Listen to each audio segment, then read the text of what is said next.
últimos 8 vídeos desta série de estudos sobre a dispensação, exploramos o amplo arco histórico do relacionamento de Deus com o homem, à medida que ele desdobrou seu plano de redenção através de várias eras e de diversas maneiras. Notamos a constância, o caráter de Deus, a natureza inabalável de sua graça, a base consistente sobre a qual ele abençoa, somente pela fé, e a justiça intransigente que marca todas as suas comunicações e ações. No entanto, notamos como sua maneira real de interagir com o homem, revelando a verdade e administrando seus propósitos, variou ao longo de eras ou tempos específicos e definíveis. Isso é o que conhecemos como teologia dispensacional. Reconhecimento, um termo um pouco técnico, reconhecemos que é um termo um pouco técnico, mas é importante considerar. Ao concluir esta série, é importante perguntar: isto é realmente importante? É tudo apenas um tecnicismo? Realmente faz alguma diferença o que acreditamos sobre o futuro ou como compartilhamos a revelação de Deus para nós em sua palavra? É óbvio que muitas pessoas de convicções dramaticamente diferentes leem a mesma Bíblia. Como é que pessoas diferentes podem ler exatamente o mesmo texto e chegar à conclusão extremamente divergente sobre o seu significado? Em grande parte, isto resulta da abordagem que uma pessoa faz da leitura e do estudo das Escrituras. Essa é a descrição de um leigo muito simples de hermenêutica. Por exemplo, a Bíblia deve ser lida como uma descrição definitiva de Deus quanto à sua verdade revelada, com seus ensinamentos tomados em seu significado claro, ou deve ser lido, por exemplo, mais como uma peça de literatura poética, onde vários leitores podem derivar,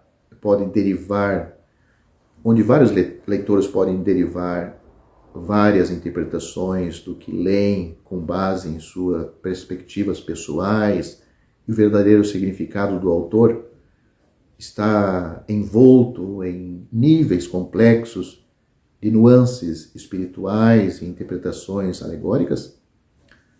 A teologia dispensacional é o fluxo natural de uma hermenêutica literal, gramática, histórica, ou seja, tomar a palavra de Deus para significar o que ela diz com base nas palavras que o autor usa, a maneira como ele as usa e o contexto histórico em que o escreveu originalmente.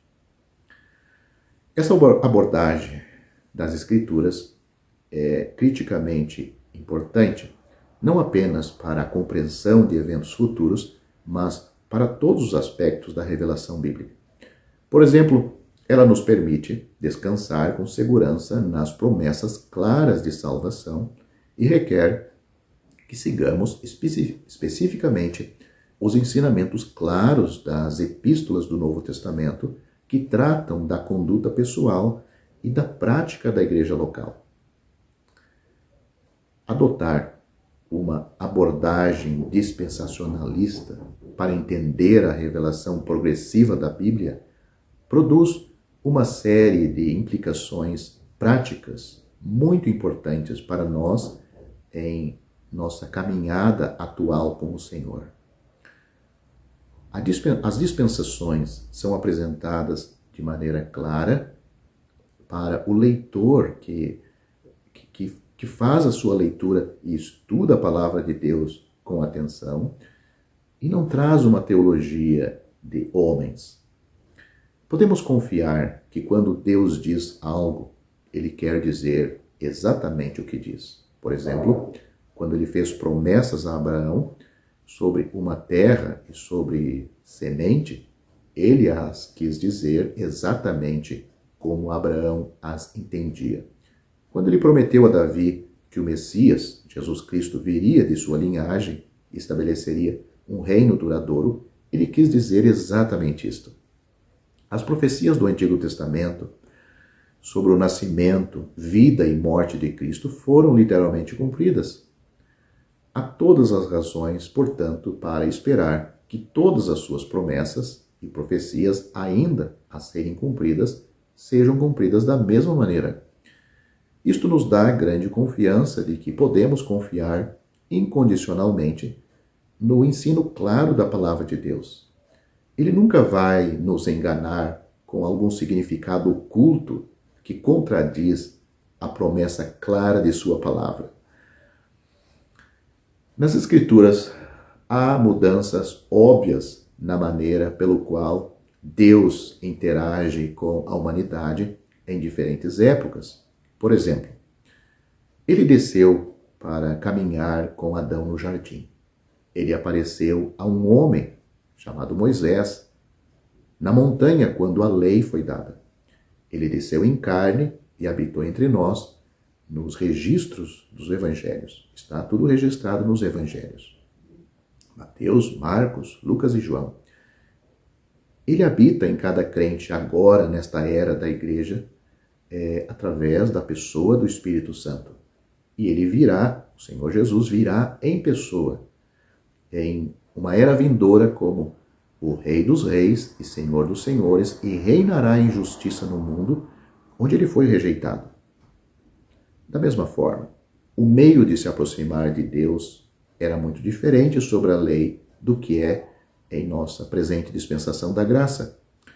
Um sistema terreno de sacrifícios, de sangue, e um sacerdote terreno funcional foram substituídos por um santuário celestial, a qual todo crente tem acesso ilimitado, e um trono de graça, a qual eles podem vir com ousadia.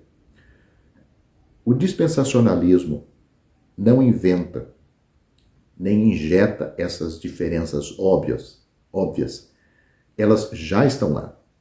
Mas uma compreensão da verdade dispensacional fornece uma estrutura consistente e compreensível que explica essas diferenças em seus contextos e reconhece um desenvolvimento consistente e progressivo da revelação divina em todo o escopo da história redentora.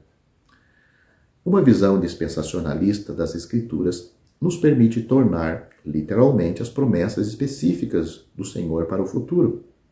Ele virá novamente, assim como ele disse, para levar-nos para estar com ele. Ele então retornará à terra em força, poder e glória para reinar em justiça por 1000 anos. Os propósitos originais de Deus para a terra serão finalmente cumpridos. Um homem terá domínio, e em contraste com o primeiro homem, que falhou miseravelmente, este segundo homem governará e reinará com perfeita competência. A terra produzirá em abundância. A justiça perfeita permeará todos os aspectos da vida neste planeta, sob sua administração. E no lugar onde ele foi humilhado e envergonhado, morto, crucificado, um Cristo glorificado será vindicado em um reino glorioso. A compreensão clara das dispensações entre a era da lei e a era da graça e o vindouro reino milenar fornece uma compreensão concreta do nosso papel como crentes hoje. O nosso é um mandado espiritual: pregar o Evangelho, ensinar a verdade de Deus, ver almas salvas e ver os crentes crescendo. O Senhor está edificando sua igreja. E quando esse edifício estiver completo, ele retornará para nos chamar para casa. O relógio profético recomeçará e seu reino será introduzido. Agarrar esta verdade é um grande preventivo do emaranhado fútil nas políticas, prioridades e filosofias deste mundo condenado. A verdade dispensacional não se destina apenas a servir de grão para o moinho da controvérsia. Não é uma estrutura acadêmica sobre a qual discutimos interminavelmente. Em vez disso, deve suscitar em nossos corações uma resposta de admiração e adoração, como fez o apóstolo Paulo em muitas ocasiões. Ele disse uma certa vez: a profundidade das riquezas e sabedoria e conhecimento de Deus. Quão insondáveis são seus julgamentos e quão inescrutáveis são os seus caminhos. Pois dele e por meio dele e para ele são todas as coisas. Que para ele seja glória eterna. Amém. Romanos capítulo 11, do versículo 33 ao 36. Deixe-me fazer-lhe uma pergunta muito simples, mas que talvez você não vai saber responder com total segurança. Que deve o homem fazer para ser salvo, visto que Deus completou toda a sua obra para salvá-lo? Deus fez toda a sua parte quando seu filho, na cruz, ele disse claramente: está consumado. João capítulo 19, versículo 30. Hoje Deus colocou esta obra concluída diante do homem. Qual é, então, a condição para sermos salvos? Deus levou a cabo a obra da redenção. Como pode o homem agora receber a salvação? Como a redenção pode tornar-se salvação? Como pode a propiciação tornar-se substituição? Como pode o dom de Deus para nós, em seu Filho, ser transmitida a nós no ou através do Espírito Santo? Aqui estamos falando acerca da condição para a salvação. Como Deus pode salvar um pecador como eu e você, pecadores perdidos, com um destino somente, o inferno, o sofrimento para todo sempre? Mas como Deus pode nos salvar? O que devemos fazer de nossa parte antes que o que é da parte de Deus seja transmitido a nós? Será que você saberia responder com firmeza todas essas perguntas? Todos os que leem a Bíblia sabem que a condição para a salvação é a fé. A condição para a salvação que vem de Deus é a fé do pecador. Não há outra condição senão a fé. O homem, por ter caído e ser corrupto por seus pensamentos serem tortuosos e por estar a sua carne na esfera da lei, pensa que deve fazer algo para que seja salvo. Contudo, a Bíblia nos mostra que a única condição para a nossa salvação é a fé. Além da fé, não há outra condição.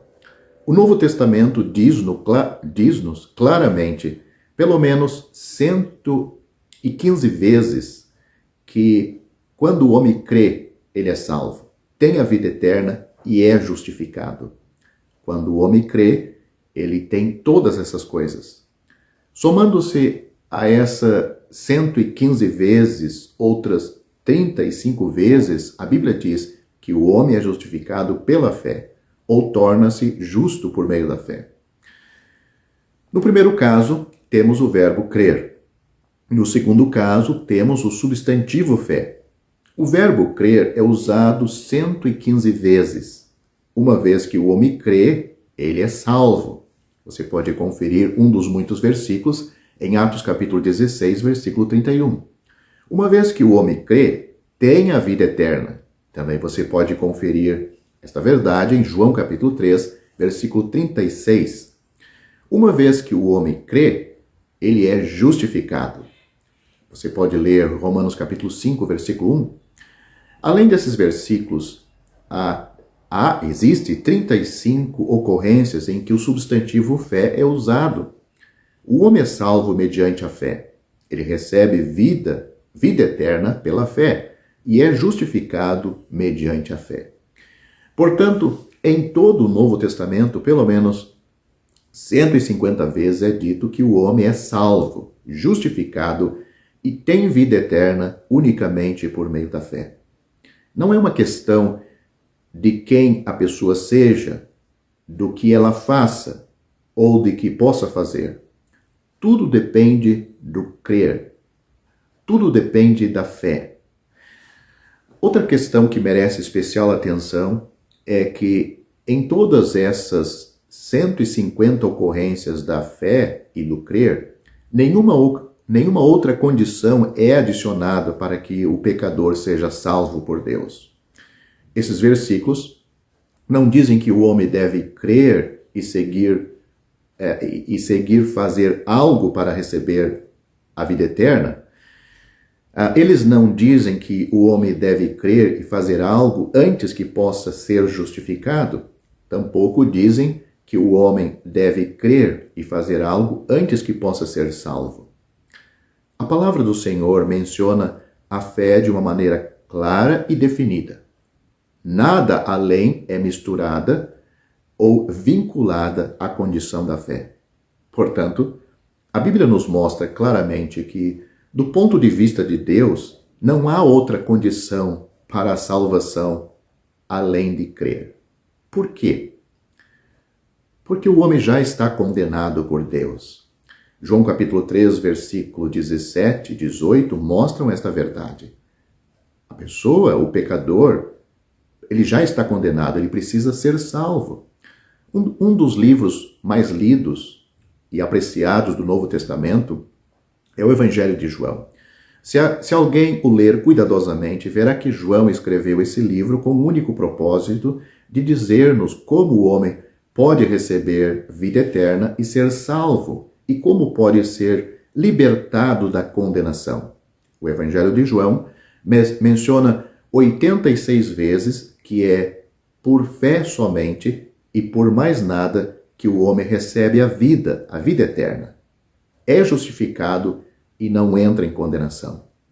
Portanto, a Bíblia nos mostra clara, adequada e simplesmente que a salvação não é baseada no que o homem é, nem no que ele tem, tampouco no que fazer.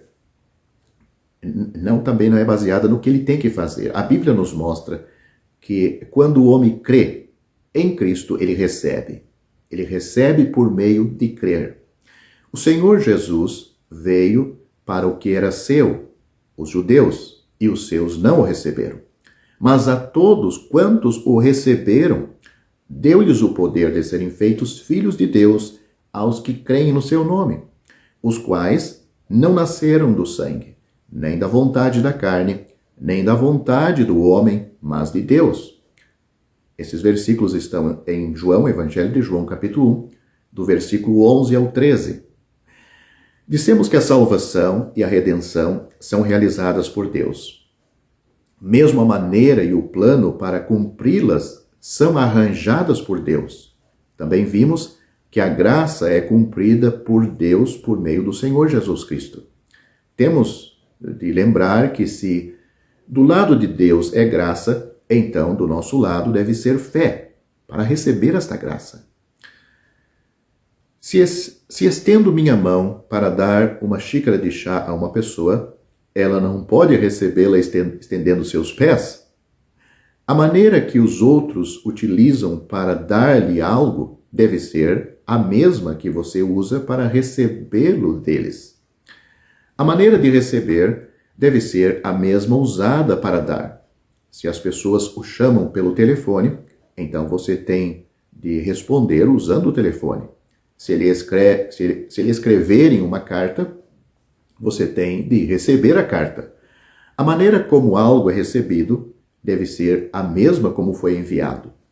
De acordo com a Bíblia, graça é o que Deus nos deu por intermédio do Senhor Jesus Cristo. Porque a lei foi dada por Moisés, a graça e a verdade vieram por Jesus Cristo. Isto está em João, no Evangelho de João, capítulo 1, versículo 17. Deus salva o pecador no princípio da graça. Uma vez que esteja no princípio da graça, do lado de Deus, então, do nosso lado, está no princípio da fé. A fé e graça são dois princípios inseparáveis. Graça é Deus dando algo a nós. E fé é o nosso receber algo da parte de Deus. Fé nada mais é que receber o que Deus nos deu em espírito. Isso é totalmente independente de obra. Fé não é uma obra realizada pelo pecador para receber a graça de Deus. Somente desta maneira o homem pode receber a graça de Deus. Se recorrermos a quaisquer outros meios, não seremos capazes de receber a graça de Deus. Pelo contrário, vai ser um impedimento para Deus dispensar a sua graça salvadora a este pecador. Embora a Bíblia nos mostre que é pela fé que se recebe a graça de Deus, muitas doutrinas têm surgido como resultado da má interpretação por parte do homem. O homem cria teorias baseadas em seus próprios pensamentos e em sua mente obscurecida. Elas envolvem o que ele deve fazer para que seja salvo.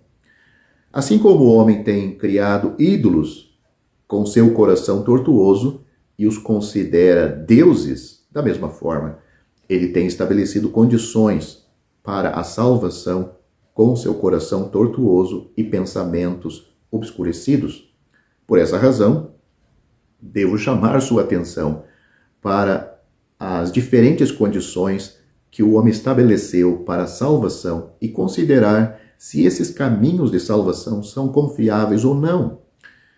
Vamos ver que esses meios que os homens e o homem têm estabelecido está contrário ao que a Bíblia ensina para que o pecador seja salvo e tenha certeza da sua salvação, segurança.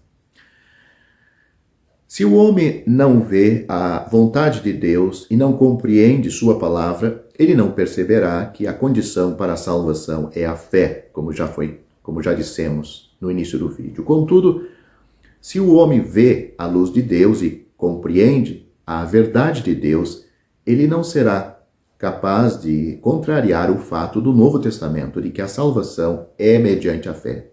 O problema hoje é que, depois de reconhecer a fé como a condição da salvação, ele adiciona algo mais à fé. A controvérsia entre Deus e o homem não é a de crer ou não crer, mas é a de crer com oração, crer com as obras da lei, crer com batismo, ou crer com o testemunho dela, como um pré-requisito para a salvação. E desta maneira e desta forma, as pessoas que agem assim, nunca têm certeza da sua salvação. A palavra de Deus diz-nos que uma vez que creiamos, somos salvos. Porém, o homem hoje acrescenta a palavra com algo mais para a conclusão desta salvação. De acordo com suas mentes obscurecidas, ele proclama que o homem é salvo mediante a fé com alguma coisa.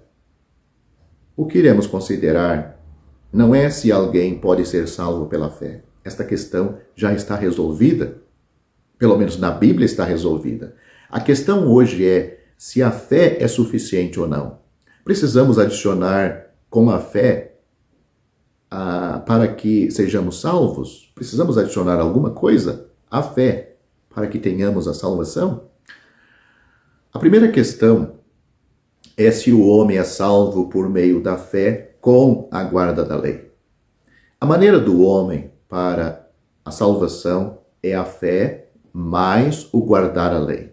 Por favor, leia Gálatas capítulo 2, versículo 16 e 17, onde diz, sabendo, contudo, que o homem não é justificado por obras da lei, e sim mediante a fé em Cristo Jesus, também temos crido em Cristo Jesus para que fôssemos justificados pela fé em Cristo, e não por obras da lei, pois por obras da lei ninguém será justificado.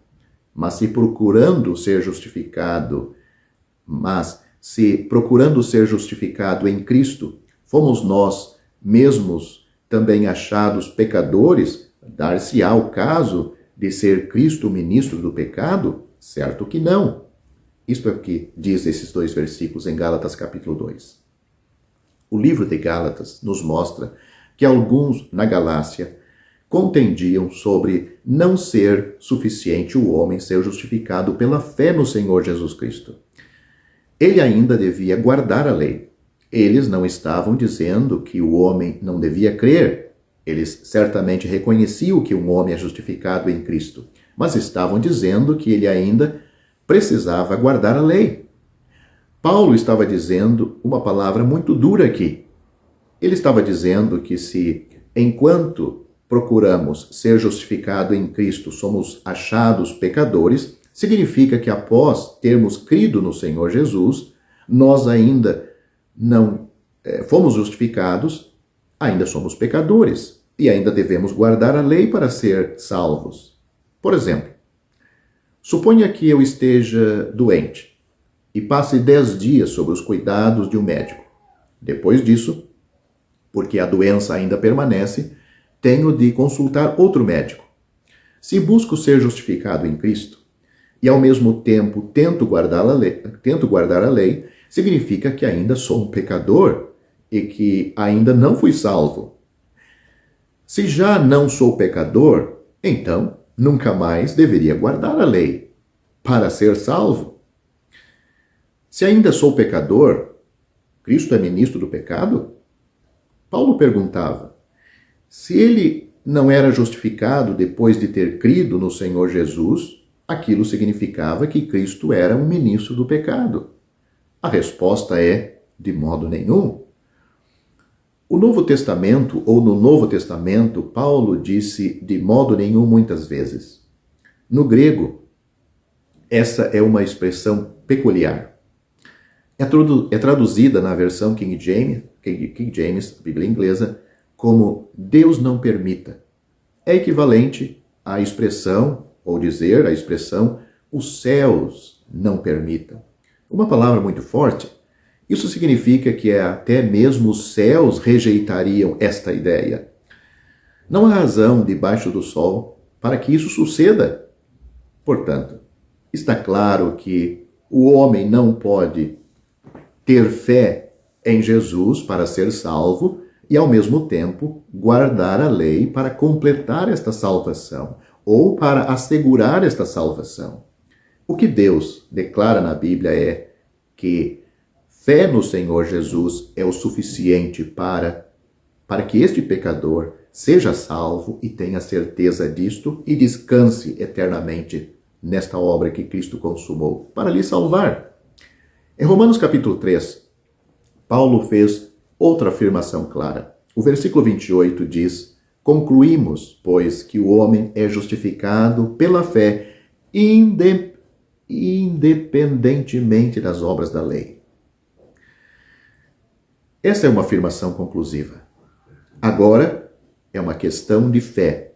Nada tem a ver com a lei, absolutamente. Para a Bíblia, dar atenção à fé e dar atenção para a Bíblia, dar atenção à fé é dar atenção à graça de Deus. Isso nos mostra que tudo vem pelo receber, pela fé. Alguns gostam de exaltar os homens em sua pregação do Evangelho, mas se conhecemos a Bíblia, veremos que, fora de Deus, o homem é totalmente desesperado. Lembre-se destas duas sentenças. O homem não é salvo pela lei, tampouco é salvo pela fé com a lei. Este é o primeiro e mais comum engano do homem. O homem mistura a fé com a lei e comete um grave erro. Nunca vai ser salvo desta forma. A compreensão mais frequente da condição da salvação é que a salvação é pela fé e também pelas boas obras. É um pouco diferente de guardar a lei, boas obras. A salvação pela fé é uma doutrina da Bíblia e o homem não pode argumentar contra ela, pois Efésios, capítulo 2, versículo 8, deixa isto muito claro. Contudo, o homem diz que ela é também pelas obras a salvação.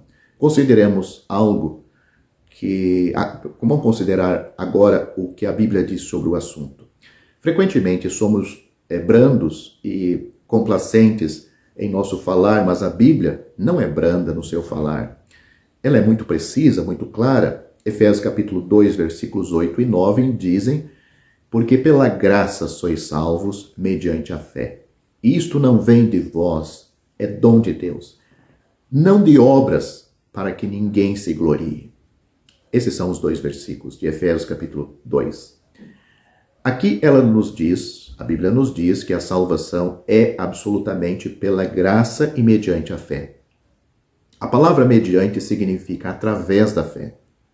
É como dizer que a luz elétrica brilha pela eletricidade mediante o fio condutor. É também como dizer que a água da torneira vem do reservatório no departamento de águas e mediante os encanamentos. O homem é salvo pela graça, mas o canal mediante o qual a salvação vem a nós é a fé. O canal não são as obras, mas a fé. É mediante a fé. E nada tem a ver com as boas obras. Não é adicionar à fé as boas obras. É preciso saber que a fé e as boas obras são basicamente opostas entre si. A graça do Senhor Jesus é baseada no amor de Deus. Quando cremos, a graça e o amor fluem para dentro de nós. Como resultado, somos salvos, temos vida eterna e somos justificados. Nada disso é transmitido a nós por meio das boas obras. Você que lê a Bíblia pode perguntar: por que então Paulo, escrevendo aos Filipenses, no capítulo 2, versículo 12, ele diz que devemos desenvolver nossa salvação? A palavra desenvolver na língua original grega carrega o significado de para fora. Esse é o significado de desenvolver. Significa para fora. Devemos operar para fora nossa salvação em temor e tremor. A palavra ou versículo que as palavras de Paulo, ele parou aqui neste versículo que eu acabei de citar.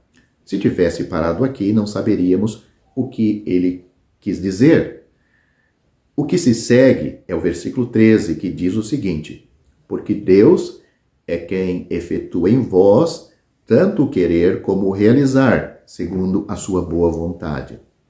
Uma vez que Deus operou em você, agora você o desenvolve.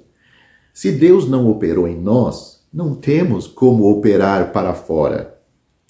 Desde que Deus tem operado em nós, podemos operar para fora, manifestar aquilo que Deus já operou dentro de nós. Deus já nos salvou interiormente e nos deu vida. Agora, não há outra maneira exceto deixá-lo vir para fora. Deus não quer que trabalhemos para sermos salvos. Ele quer que operemos para fora aquilo que já recebemos pela fé.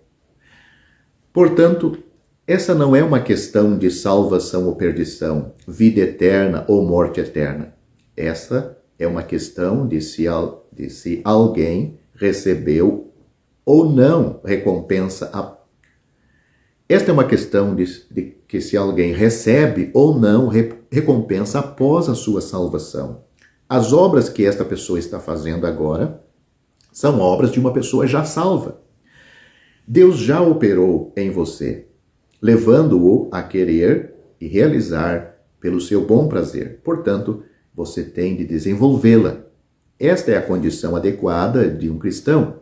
Em outras palavras, esta é a nossa obra após a salvação. Se um homem ainda não é salvo, ele não pode desenvolver sua salvação. Se um homem não tem vida, ele não pode expressá-la. Somente após o homem ter sido salvo, ele pode desenvolver sua salvação. Portanto, vê-se que não existe tal coisa como ser salvo por meio de boas obras. Boas obras são após a salvação. Meu amigo, você deve ver que a salvação não vem de você mesmo. Deve perceber de coração que tudo é proveniente do Senhor Jesus.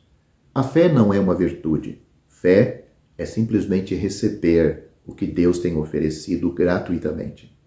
A fé não é uma virtude. Fé é apenas permitir que o Senhor nos salve. É como uma pessoa que cai no mar. Quando alguém chega para salvá-la, atirando-lhe uma rede, ela não tem de fazer nada. Desde que não pule para fora da rede, está bem. Tudo foi feito pelo Senhor Jesus. E quando Ele salva, esta salvação é eterna. Ele disse, dou-lhes a vida eterna e nunca hão de perecer. João capítulo 10, versículo 28. Antes de falarmos sobre o significado do arrependimento na Bíblia e sua relação com a fé e salvação, devemos primeiramente esclarecer algumas coisas sobre o arrependimento. Como nos arrependemos? Quando ouvimos os pregadores falando-nos da maldade e da repugnância do pecado e da redenção do Senhor Jesus, desejamos arrepender-nos e crer no Senhor Jesus como nosso Salvador. Não estávamos sentados em um canto falando a nós mesmos o quão corruptos éramos, o quão pecadores éramos. Mesmo que tivéssemos de repetir isso várias vezes, essa fala não nos faria sentir que éramos pecadores. Você sentiria que está errado simplesmente por falar sobre isto? Por falar que você está errado, você vai se sentir errado? Ninguém entre nós se arrepende desta maneira. A primeira vez que ouvimos o Evangelho, opusemos-nos e criticamos. Não desejamos aceitá-lo. Se quiséssemos argumentar, poderíamos colocar muitos argumentos contra esta verdade que Deus nos condena por causa que somos pecadores. Estamos destituídos da sua glória, mas não a recebemos isso tão facilmente. No dia em que fomos salvos, o evangelho que nos foi pregado pôde não ter sido tão prevalecente, mas enquanto estávamos lá, ou depois que voltamos do trabalho, ou enquanto estávamos andando na rua ou lendo um livro, estávamos condenados. Espontaneamente, nos arrependemos e então fomos salvos. Esse espontaneamente é de uma maneira consciente. Fomos nós mesmos que nos arrependemos, ninguém nos forçou, nem nos lembrou ou nos pressionou para nos arrependermos.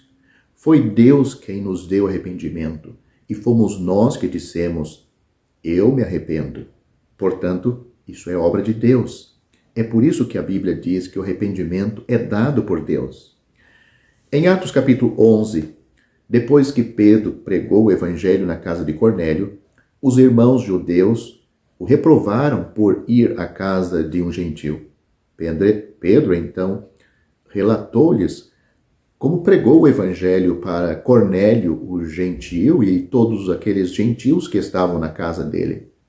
O versículo 18 diz, aí em Atos dos Apóstolos, neste capítulo, ele diz o seguinte, e ouvindo eles estas coisas, apaziguaram-se e glorificaram a Deus, dizendo, logo também aos gentios foi por Deus concedido o arrependimento para a vida.